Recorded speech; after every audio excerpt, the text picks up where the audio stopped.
Hello and welcome to Almost 30 podcast. Hi, everybody. So glad you're here. It's Lindsey and Krista. Muchos gracias for tuning in. Uh-oh. Here we go. Uh-oh. Wheels are coming off. Wheels are off. We're so pumped you're here. Today's episode, we're going to be talking about things that we learned in our 20s. So Lindsey and I are just barely 30. We just made it. We just reached almost 30 status. And we wanted to share and bestow some wisdom as some 30-somethings on our journey for our 30s to celebrate our book, Almost 30, which is out June 3rd. It is a definitive guide to live a life you love for the next decade and beyond. And I'm so freaking proud of it. It is the ultimate guidebook for navigating your 20s and I think any time of change. Yeah, it was a labor of love, as they say, but Krista and I actually wrote it.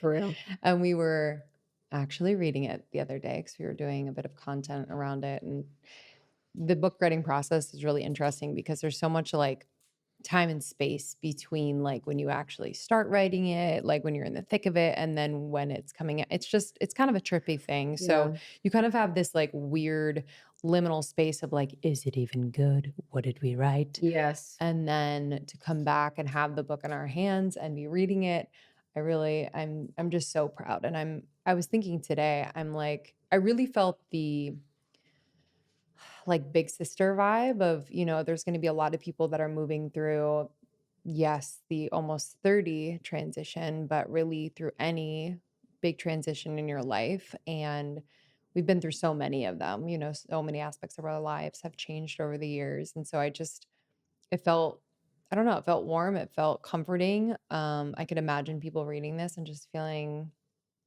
all those things. Mhm. It's funny, Mhm. it's like, it is a very dynamic read. So Just like us. just like us, honey. So we were noodling on some of the things that we learned in our 20s and dude, it is like the way that let me just tune into this. The way that I feel when I look back at my 20s is I just wish that I would have known how not lost I was.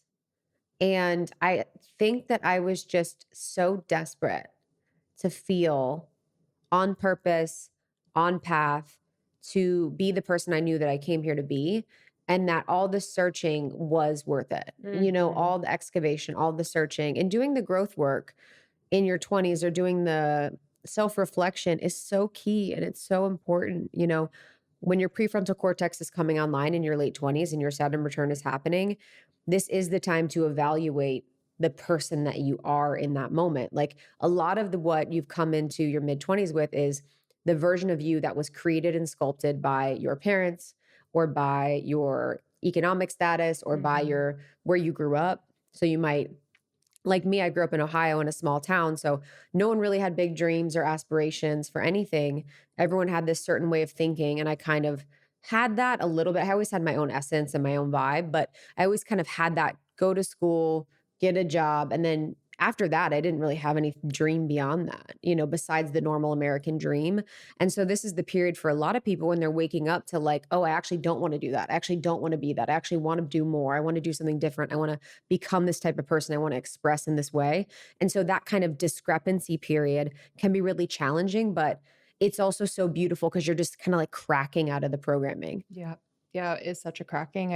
And also I feel like I wish, there would have been a rebrand of Lost, because it Yeah. is such a purposeful period in your 20s, and you might experience it a few times in your life where you're like, who am I? Or what do I want to be doing? Or Mhm. where do I want to be?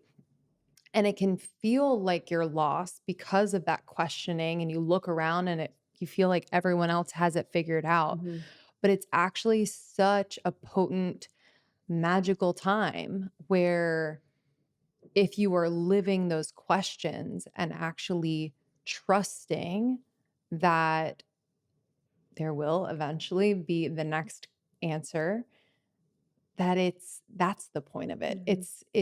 It's not like you're not on path and then you are on path. You are always on your path. Mhm. And I talked to Like my brother is in his late 20s and I have, a few other people in my life that are at that point. And I've seen them in like really like dark, low moments. And the main headline is, I just feel so lost and so alone. And yeah, it's hard to convince someone that you're still on your path. Like this is I actually a part know. of it, you I know? know. It's so funny, like, because there is that. And I've been thinking about that a lot lately because I've been coming into this point with my clients and my work where a lot of cliches are now true for me. Like I feel in the truth and the embodiment of cliche where I'm like, oh, that's so true. Like it starts Mm, with you. It is you. Like you are the one. Like all that stuff. I'm like, oh, that feels so true. But when you're not in that, it's like you're like, shut up. Maybe that's mhm, just me. That was my vibe where I was like, shut up, like don't mhm. tell me like I needed to have that. But it is so hard to hear that, Yeah. But it's interesting the loneliness because there is the lost. And then the loneliness, is something that is so many people feel. It's like a growing epidemic almost of people feeling Mhm. lonely. Do you feel lonely? No. Yeah, And I think what loneliness when I felt lonely in my 20s, it was really because I wasn't being myself. for sure. It's exactly it. You're abandoning yourself. So it's like I wasn't attracting people that I felt at home with or comfortable with because I wasn't being myself. So it was just this like crossing a mix up of wires. Like I was just attracting the wrong type of people. So anywhere I went, I couldn't be myself and I couldn't connect with people. So Mhm. I felt alone. Even though I like quote had friends, I was around people, I was in communities, whatever, but I felt pretty alone, Mhm. and I think that period in your late 20s is a coming back to yourself, Mhm. understanding like who you really are, what you desire, like what at least, in a few senses what you're meant for on this earth, at least at this time. You'll keep discovering it as you get older. But yeah, I think when I came back to myself, and I remember this especially in my like period of being single for quite some time, like I remember at the end I was like, I think I'm good. Like, if I Mhm. never met my person, I knew I was gonna meet someone, but, like, if I never met my person, like, I'm actually really, really down with me. Like, Mhm. I love spending time with myself. I respect myself. I feel all these things about myself that I didn't before, and that just felt, um, yeah, like the warmth and comfort that I needed for so Mhm. long. Totally. Yeah, I think I know now so much about loneliness that it is the denial of self and aspects of self. You feel lonely not when others are not around, but it's like you are not allowing yourself to be seen in all of the ways and you're over indexing on the experience of just one version. We are so excited to share one of our latest obsessions. In our supplement lineup is the Metabolic Daily Supplement by Pendulum. This is disrupting the probiotics market with clinically studied strains that aren't available anywhere else. They're the only company with Akkermansia, a next generation strain that's called the keystone strain for gut health. We know this. Gut health is one of the most important pieces of our health because it's connected to virtually everything our brain health, our immune system, and so much more. And so, if we start there, I have a feeling a lot of our discomforts and diseases could be helped. You can get it as a single strain or in Metabolic Daily. And so Metabolic Daily has a powerful multi-strain probiotic that improves your metabolism, reduces sugar cravings, breaks down carbs more efficiently, and sustains your energy levels. I'm sure you've also heard about metabolic health and how important it is. As someone who likes to indulge every once in a while in things that are a little bit sweeter or my carbs, I make sure to be taking my metabolic daily just to make sure that the blood glucose spikes aren't as high. It helps me break it down much more efficiently. So I cannot wait for you to try this. You're going to get 20% off your first month of any Pendulum product membership with code almost30. So go to pendulumlife.com and use the code almost30 at checkout. Again, you're going to get 20% off your first month of any Pendulum product membership. That's Pendulum Life, Pendulum life.com. Code is almost 30. This episode is brought to you by BetterHelp. Okay, let's talk numbers, people. Traditional in-person therapy can cost anywhere from $100 to $250 per session, and that adds up. That truly adds up. I feel you. I know you. I've been there. But with BetterHelp online therapy, you can save an average of up to 50% per session. With BetterHelp, you pay a flat fee for weekly sessions, saving you big on cost and on time. I think therapy definitely should feel accessible, not like a luxury. I have been investing in therapy for the last 7 years. It has completely changed my life. My therapist is like on Team Lindsey, you know, like she has helped me through some of the most transformative times of my life. And so I can't recommend therapy enough. With online therapy, you get quality care at a price that makes sense, and it can help you with anything from anxiety to everyday stress and more. Your mental health is worth it. It truly is. No more pushing it to the wayside. And now it's within reach with BetterHelp. So I'm really excited for you to dig in. There's over 30,000 therapists. BetterHelp is the world's largest online therapy platform. They've served over 5 million people globally. It's convenient. Like, no more excuses. It is time. If you are matched with a therapist that you don't jive with, they make it so easy to switch. So don't stress about that. Your well-being is worth it. So visit betterhelp.com/almost30 to get 10% off your first month. That's betterhelp.com/almost30. Yeah, it's funny. I wonder, like, our first meeting, like, what presenting selves were mostly present. That's a good question. You know what I mean? Yours was definitely more like Rudy Toot masculine. Thanks, brother. You're welcome. I mean, obviously, I was in love with you from the day I met you, but it was Rudy Toot masculine. I don't even know what that means. I don't know what it means either. It was just Rudy Toot. It's so It funny. was just a little bit more like. Dude, watch on YouTube. I can. It was like. And now you're just like I could totally. now you're just like a slippery little fembot. now you're just like a Swedish fish. It's just so weird because it's like, yeah, I'm trying to think.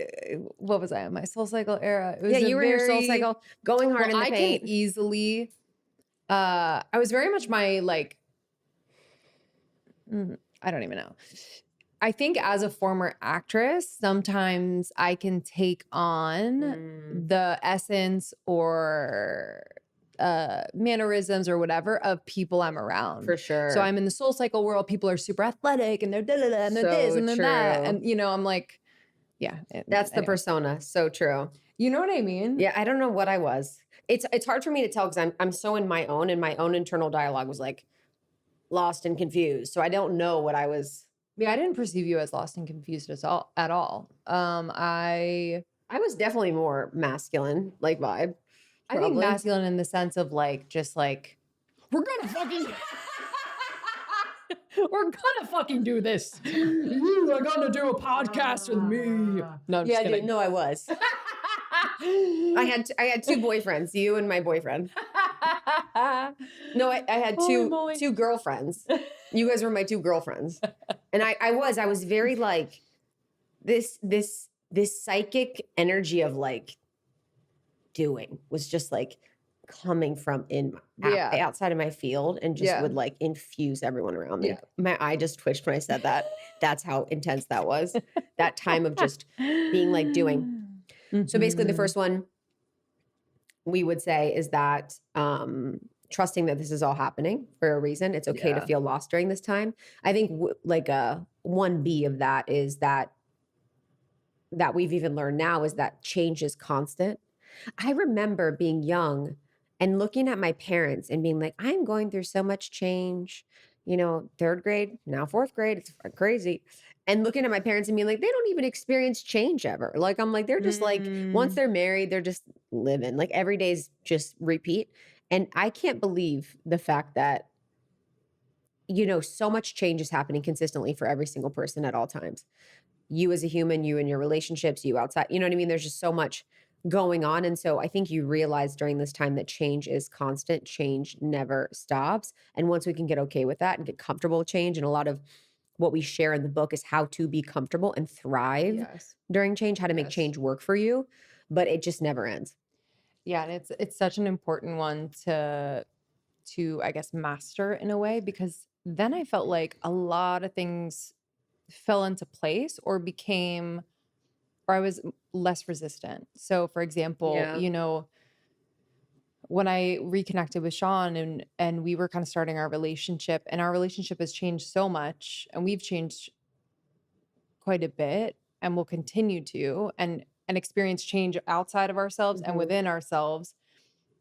I just I feel like a lot of relationships get funky because you resist the change in yourself or the other person. Mhm. So like when that starts to happen, I don't get scared anymore. I don't Good get one. like all fidgety. I'm just like, okay, like we're moving through something or I'm moving through something and I need to kind of let him know, like it's Mhm. less For of sure. a block. It's less of a Mhm. gotta run. Mhm. It becomes more of the DNA of your relationship. Same with Mhm. friendship, same with your family. Yeah, that's such a good one. I think that's a really good, even practical advice for anyone listening. When you are navigating times of change, it's a softening in the body and an opening. Like, I'm going through this experience. This is happening. This Mhm. is moving through me. Like, what aspects of me are resisting this thing, resisting this moment? Because that's really what the challenge is. It's not the Yeah. change, it's your resistance to it and Mhm. your resistance to allowing it. I think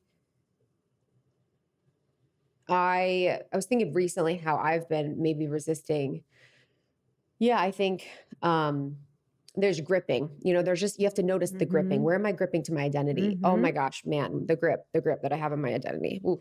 The grip that you have on your identity or the grip that you have on self. And it's like, how can you just soften and trust and like Mhm. move in that? Mhm. So knowing that change is constant and even past your 20s, Yeah. it never really ends. Yeah. Should we talk about working in your 20s? Yeah, actually, I'm Go ahead. let me adjust the Come microphone. close, everybody. Come closer. This is my hot take that is not fun or cool or most people, I don't know how people are going to feel about it, but I was thinking recently as I closed one of the doors in my 4-bedroom home that I'm so grateful that I worked my booty off in when I was in my 20s. I was not well, to be honest. I was burning out, and that is not the vibe. I'm not saying that we should do that. But I actually think that there is a time and place for working really hard in your 20s. And I think right now, what's really tough, and I'll be real honest about this, is that in my space in work and wellness and spirituality or whatever kind of space I'm in, like public figure type, and I know you guys know a lot of people, public figure types like us or like whatever, these women are working so fucking hard. Although part of the lifestyle is like balance, we're sleep, whatever, like We're part of the, sleeping. yeah, we're sleeping, we are Mhm. whatever. Part of the brands for so many people is balance. That's not actually happening. And I'm not saying that guilty. I'm not saying that I'm not doing that. And I'm not saying that I'm lying or anyone's lying, but what I want people to know is that to have the life that you want does require sometimes seasons. It's not your whole life, seasons, especially as women, seasons of hard work and of focus and of dedication. And I think people feel like they're working more than they are because they're on their phones all the time. And they're working and doing more work than they are because they're on social media all the time. And when you're on your phone for 12 hours a day, 10 hours a day, 8 hours a day, most of it's not actually working. And so there's this kind of uh, misconception with how much work people are actually doing. And so what I feel now is that I'm grateful for how hard I worked and the searching that I was doing and the chances I was taking and the risks that I was taking and the ability to look stupid and Mhm. the ability to like really, really go for it and push myself. I think my thing was too, is that, there's different types of people that there's different types of relationships with risk. Because I had quit my job and then had to work 5 jobs, working 80 hours a week, making fucking nothing for a few years, I was like, dude, I don't want to do that. I need to be working full-time corporate job while I'm building something. So I was like, all right, I'm going to do 2 full-time jobs, my full-time job and then our full-time job. I didn't want to get in debt more. So I was like, no, I don't want to be in debt. So someone could be like, I'm going to get in debt and do their thing and figure it out. But like, I didn't want to do that. So I'm grateful that I was like, I'm going to work really hard at this job and then do this thing Yep. while building. So I think my hot take basically is to say, not to burn yourself out or do anything crazy, but like, it's okay if you're working hard in your 20s to build a life that you love and to get outside of the systems that you don't want to be a part of anymore and to push yourself to a place where you eventually live a life that you love and become the person that you want to be. Yeah. And I think, what people in their 20s today have that, yes, we had, but it was just kind of getting started, I think, is social media. So like, Yeah, it's true. so you're kind of seeing, like Krista said, the lives of other people that look really balanced, look really like, oh, they're on a beach like 70% of the time. And like, how do they do that? Whatever. And so it gets a little bit distorted on like either how they got there or what's really Yeah. going on. And so I think for me, it was also important, and we were doing this, but it was kind of a part of our DNA and honestly a part of our generation. We were in the girl boss. We were, I mean, we, our 20s was girl boss era on a tip. Girl boss era. It was launch a program, launch a course, girl boss era. This is my Yeah.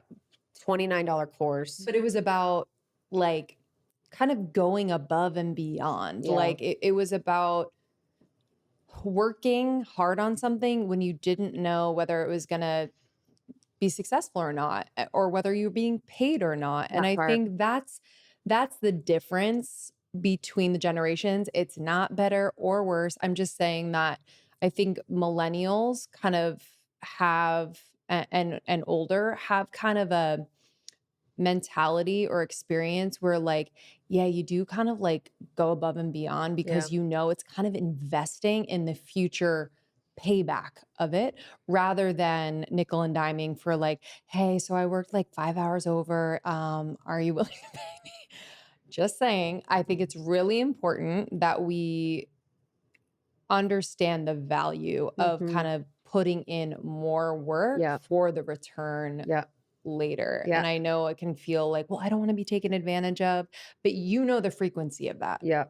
So I think what I'm talking about is the personal decision. I am going to put in more. I am going to go above and beyond in my job, or I am going to start this side business and work till freaking 11 o'clock every night, like just going at it.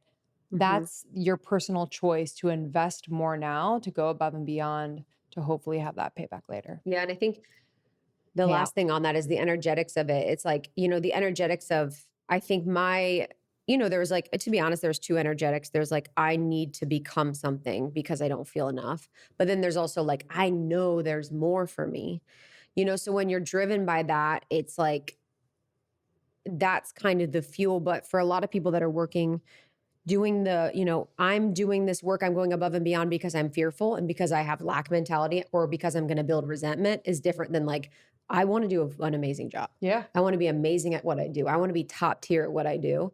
And I think I just kind of want to break that perception that, that your 20s needs to be the same lifestyle as the lifestyles you're seeing for people in your 30s and 40s and 50s. Like your 20s can be, because also just with that, it's an period of experimentation. Like you experiment. And so experimentation kind of leads you down different paths and directions that may not be fruitful, that may not lead you to, they will take you the places where you need to go eventually, but it's like that kind of takes some of it too. Totally. I feel like connected to that is also like our finances in our 20s was for me such a, what do you call that? Thermometer or barometer? Barometer for how I would feel about myself, how I would feel about my life. So like it's like my bank account would equal, am I good? Am I not? And from that was my one weight. Where I was like, my weight determined, am I good? Am I not? Yeah. Yeah. Numbers are trippy because it's like, it's true, right? It's true to this. The numbers is true, but it's what's truer is like the value that you attach to it. So I think for me, what I learned is that I had a fucked up relationship with money that I needed to heal. And I think a lot of us are walking around with that and not being honest with ourselves because it is such a shame point for people to talk about money, to talk about how they grew up with money and how it's affecting them now. Like people want everyone else to see the veneer of like, no, I've got it all together. But in my 20s, I absolutely did not have it all together. And I needed to learn many, many, many hard lessons in my 20s in order to respect my own money and actually figure it out. And I would say the lesson I learned, was kind of I would say to my 20 something year old self, like, girl, you do not need to keep up with the Joneses and like put yourself in debt to do so. I know it's hard to like not be quote included or feel as cool, but like we don't need to go to dinner Friday, Saturday night and spend 300 plus dollars. We don't need to go out and buy your 10 friends a round of drinks. Like you don't need to get a new outfit for the weekend. Like you're good. So I think I was just frivolous. And honestly, it was a way for me to numb out. It was a way for me to be like, fuck it, whatever, I'll deal with it later. And dealing with it later was so much more painful, honestly. Like trying to figure out how I was going to pay rent when I had just spent X amount of money, like draining my account and like I didn't even pay my rent or bills yet. Huh? Mm-hmm. Just crazy shit like that. I also think, because you were just saying, when you were just saying that you would buy people a round of drinks and stuff, you're so generous. Like Mhm. you've always been the most generous person with everyone on our team, anyone that comes in our space. And I think now it's like from a place of it's genuinely in your core. And I do think you've taught me to be more generous. Actually, I'm generous in different ways, but I wouldn't say I'm always like that type of generous. But Mhm. I think there's an aspect of that generosity that is, I don't feel enough, so I'm going to buy stuff for people. Or I'm going to buy the drinks, or I'm going to buy Mm. the rounds. You know what I mean? It's like, Yeah. how can I like take care I just of yeah, others? I just like taking care. I think my dad's like Oh, for that, sure, for like sure. to a fault too. Like he Yeah, kind of had the same totally. thing where he like probably shouldn't have always, but like always wanted to just like take care of people. But I agree, there is like a thread of like, Yeah, what if I didn't do that? Would yep. people still I've noticed that like with me? dudes. I'm like, why do I want to buy you guys stuff? Mhm, mhm, Like mhm, I used to, mhm. all my boyfriends. I'm like, why am I buying you like Yeah. season tickets to football games? I was like, what? Like they Totally. don't like. Sometimes they'd be like Mhm. confused. Mhm, They're mhm, like, mhm. what is this? I think with finances for me, that was the period in time when I really understood that time was money. I remember at my first job in management consulting in Chicago, I was like at my job and I remember getting my first raise and they were like, here's your raise, whatever. And I was like, what? And it was a good raise. Like it was for the best raise they could give. But I was like, so how do I get to make 3 times this much? Mhm. I was like, oh, wait, so I'm going to invest 10 years of my life to get to 3 times this much. I was just like, oh, that's not working for me. And that even when I was working a bunch of odds and ends jobs to like try and make my life work. And I was like, I am working 80 hours a week and I'm making, I don't even know how much I was making 40K a year, fucking late 20s. Nothing, not nothing, but like it wasn't in LA, whatever. And I just was like, wow, time is really money. And when you're out of alignment, you will not make the money that you want. Yeah. And when the more I've been able to cultivate my gifts, my skills, my abilities, the more I've been able to know myself, the more I've been Mhm. able to take way less time and make way more money. Yes. Now it's like, okay, I can make this amount in this. And I'll never forget it. Our first speaking gig that we did, we did one of our first speaking gigs that Lindsey and I did. We had a full-time jobs at the time. We both lied to take off work and we made more in that hour speaking than I did in 2 weeks. And I was like, oh, this is me being myself, using my gifts, my skills, my abilities. Mhm. I'm not trying at all. I'm Mhm. enjoying myself. I'm making more than if I kill myself for 2 weeks. Like, this is what I want. And it was like Yeah. taking those little moments too related to money or whatever and being like, this is more of this, doubling down on this, double clicking on this, thanking God for the lesson and really, really seeing what's there. So I Yes. think when you can find what you're good at and you can truly like cultivate an inner sense of worth and idea of like your abilities, that's when you're really going to make the Mhm. money. 100%. Okay, spring is upon us. I'm very, very excited. I kind of treat this as like the new year. I don't really see Jan 1 as new year. This is spring vibes, new life. We're kind of coming out of our winter shells. It's time. And so my goals are really like crystallizing, if you will, and I'm ready. I'm ready to get on them. And one of my goals is to level up my skin and gut health. As a new mom, you know, sometimes I put my own needs, health included, to the side, but I'm really pumped. I've been taking the Symbiotica glutathione regularly, and it has me glowing. I've been getting some compliments from people. They have noticed. And no more indigestion or random bloating after meals either. Glutathione is a master antioxidant. I'm obsessed with it. And their liposomal form, which is like a liquidy, yummy form, is so delicious. It makes it easy to take every single day. I've also been obsessed with their vitamin C. So this one is also a beautifying vitamin C, and it has biotin in it. But this is great for your immune system and your skin, and it tastes delishy. So I love Symbiotica. They are just leaders in the supplement wellness space, and I'm just honored to have them as a partner all of these years. They're one of the most transparent brands out there. They never compromise on quality and sourcing. Their products are free from seed oils, preservatives, toxins, and artificial additives. And it's really something you could see, feel, and taste in everything. Go to Symbiotica.com/almost30 for 20% off plus free shipping. That's Symbiotica.com/almost30 for 20% off plus free shipping. I think the one that I wanted to talk about, just because you were mentioning a little bit about the money thing, that reminded me about body stuff, was just my definition in self-worth was really based on my body and what I looked like and my weight during that time. And I truly believe that women cannot be the people that they want to be or live the life that they want until they make peace with their bodies. The conversation around your body and weight that runs in the background all day long is going to take all the energy from your life, all the vitality from your life, all the abilities from your life that you want. And like, it is just soul sucking and soul numbing. Yes. And it keeps so many people from being the person that they want to be. So it's like Yes. everyone will be doing all in this. I'm saying everyone, let me talk for myself. I was doing all of the things, trying the jobs, trying the different things, you know, pushing myself in work and career and purpose and self-growth and all of that. But internally it was, I'm never enough. No one's ever going to like me if I'm not thin or beautiful or whatever the thing is.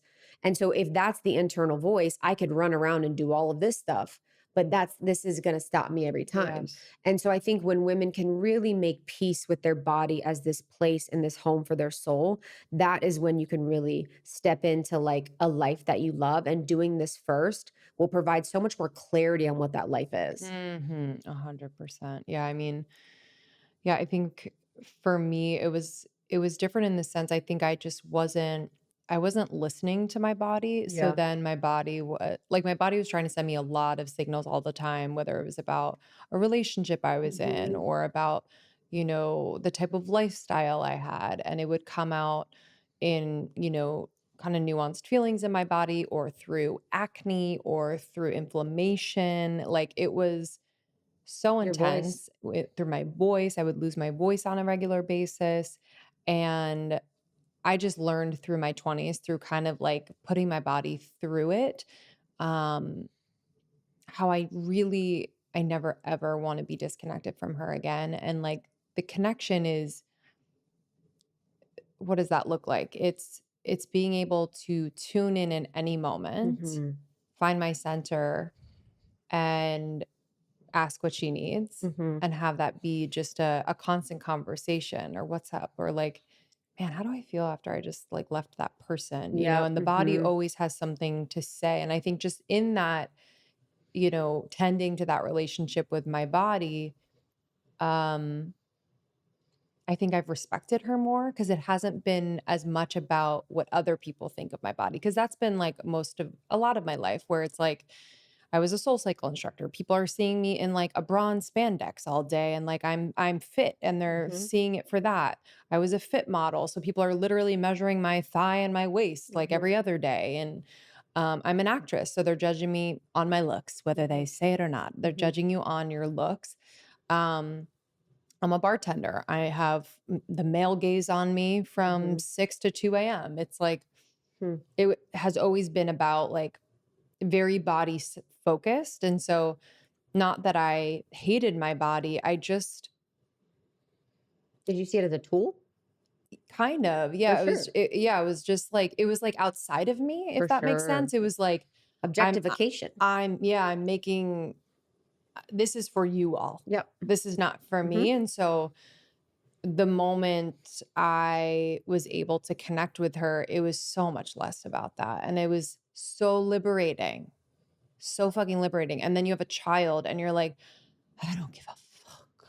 It's Mm-hmm. just so nice. And then how the body responds to that is actually beautiful. I Mm-hmm. feel more confident than ever. Like, it's just like, it's such a weird thing where like we focus on it for all these certain reasons. Mm-hmm. And the body's like, I don't want you to focus on me like that. Totally. Yeah, Like, dude. I actually want to connect with you in this way. Totally. And then it relaxes. And then the inflammation, Yeah. Yeah. it's just like this whole beautiful process. It's been so weird talking about weird's not the right word, but it's been interesting. And I feel like this a lot in my life where there's an entry point of what I share that feels surface, but then beneath there's so much more. So if you talk about body transformation, people, weight loss, changing your body. I've lost weight, I've changed my body. Yes. And there's physical things I've done to that. I talk about that, but there's also, it's just like, it's this, it's all this. It's all this more Yeah, of that's the how I tip. talk to my body, how I am with my body, how I let, you know what I mean? It's just, and you don't know that until you have it. And that's why diets fail, or that's why all these things that people do and everything that I've done over my life has failed until I really found true self-acceptance.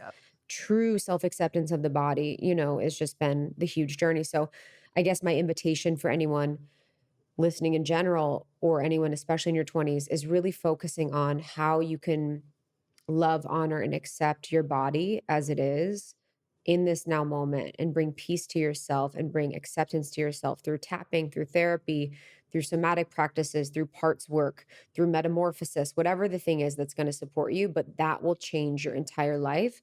And that will really support you in all ages and stages. But I think if I had that in my 20s, man, oh, just having more years of body love would be really nice. We got a long life. I feel like there are so many opportunities when, you know, the body is going to, you know, pull you through some really momentous periods of your life where it's going to change, where it's, you know, like you have opportunities to kind of like recommit to that. Yeah, You know, I just thought about that. I was like, don't speak yeah. too soon, sister. I know.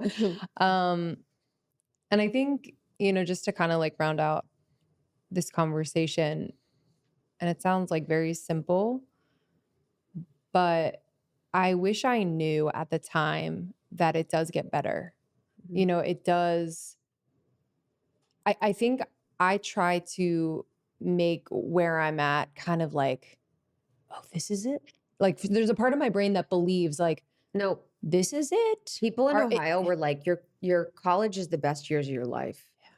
Girl. yeah, man. Me, But that's, I think, what fucks people up is that, what? meaning like, that's one example. College is are the best years of your life. Okay. Some people are like, dude, single in New York City after So college. This is the true. best. And some people are having the experience of, I feel fucking lonely. Yeah. I am so depressed. Yeah. I have Sunday scaries every Sunday. You know, it's like, Yeah. there's kind of this like headline about certain periods in your life or where you're at. And you think you need to be experiencing that because everyone seems to be experiencing that.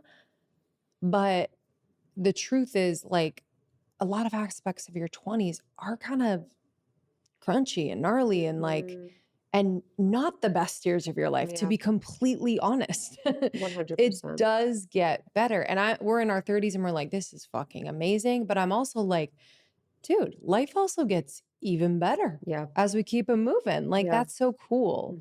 So, yeah. I think there's the perception that with youth, that youth is the best part, but it's Yeah. like, and youth is dope, but I don't know, when you become conscious and you create your own life rather than living a life that someone else has planned for you. And a lot of Yeah. in the book we talk about how to create kind of your own life becomes better. And I think that was my last thing, was just remembering that your 20s is about discovery and creation. So it's discovering who you are, truly discovering who you are. And that's not what everyone tells you to be. That's not the person that you've sort of sculpted by parental suggestion or media suggestion or whatever that is. But it's like the truth of who you are. And I mean that in like the most nuanced way, because I know there's like the truth, which is like you are radiant and powerful and divine and infinite and God and all these things. And then that's also like you are funny and interesting and Yeah. charismatic. It's like the very human and the very spiritual. But it's about that discovery period, about truly who you are and finding what your gifts are. And that's why I love tools. You know, astrology, Yeah. human design can be really helpful for that. Gene keys.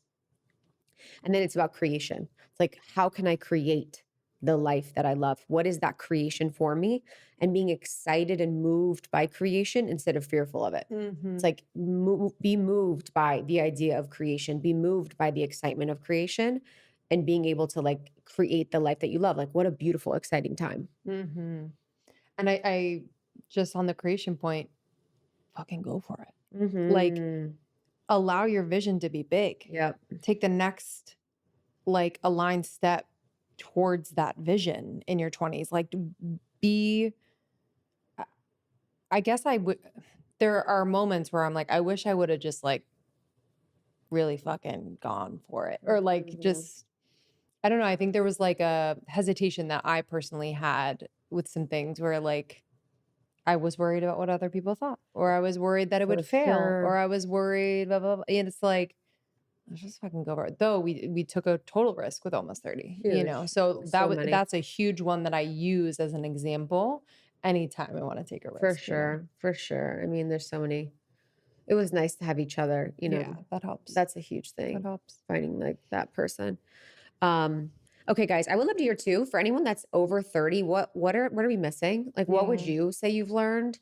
And I'm actually asking this truthfully, not just like for like comments. I really actually want to know like what Mhm. people have learned in their 20s so far. And book is coming out June. You have tons of pre-order incentives. So if you pre-order the book, you get a 70 or 55 page Saturn return guide. So basically it has a breakdown of how the Saturn return impacted your specific chart, how to handle it, how to deal with it. We have some stories about our Saturn return that we've never shared before in there. And then we also have camp. So camp is happening in May, and camp is like the best online virtual event with some of the biggest names in the industry that are supporting you on that day live through this life journey. It's going to be so great. I love camp. We've had Mhm. many iterations of camp in the past. And then we have a Saturn return masterclass for anyone that orders 2 books. So if you order a book for yourself and your friend, or just a book to gift to someone, you get the Saturn return masterclass.